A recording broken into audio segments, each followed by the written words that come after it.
I think today I'm talking about a topic that everyone is eager to learn more about. Because guess what? COVID is still here. The pandemic is still here, and we're on stress overload. It is almost like a Groundhog Day. We're doing the same things over and over again with little or no change. COVID-19 is continuing to impact all areas of our work life, with higher demand caring for COVID patients, fear of getting COVID or passing it to family members. In our family life, we have spouses working from home, children being homeschooled, isolated from peers, maybe caring for aging parents. And in relationships, we have social distancing or different beliefs about the virus itself and other stressors.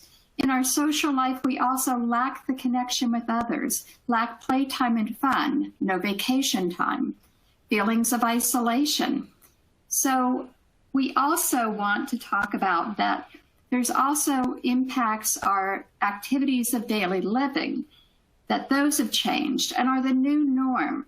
With mental health, we have increased stress, chronic stress, and for some people, even the development of post-traumatic stress. There's anxiety and fears, loss, sadness, depression, and isolation.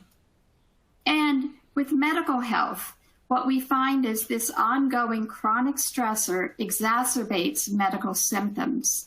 So for people with an increased impact of chronic stress on chronic medical problems, they will have more issues and more symptoms. So this is just the beginning of reminding us that when we watch the first webinar, mental health webinar, things have changed and progressed along. So who would have thought in March that we would still be struggling with COVID-19, especially now with the resurgence of cases and the reinstitution of restrictions? On May 14th, 2020, the ANA presented a webinar addressing mental health issues of nurses and other healthcare providers dealing with the pandemic.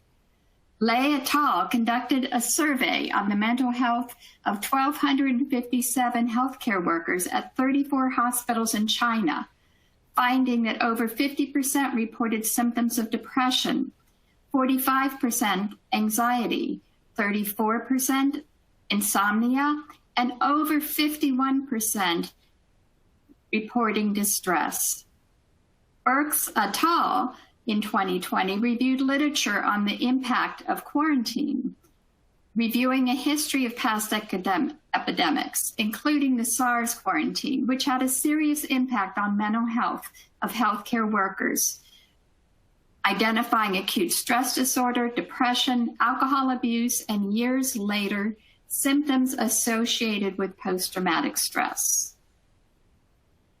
So this is a slide, an image that I wanted to share with you. It talks about the 4 waves of the pandemic. And this image was adapted from Victor Sung in 2020 that created this, depicting the 1st through 4th waves of the health footprint of the pandemic, noting that with the 4th wave, as the mental health consequences of the pandemic, is referred to as the greatest and most enduring health footprint.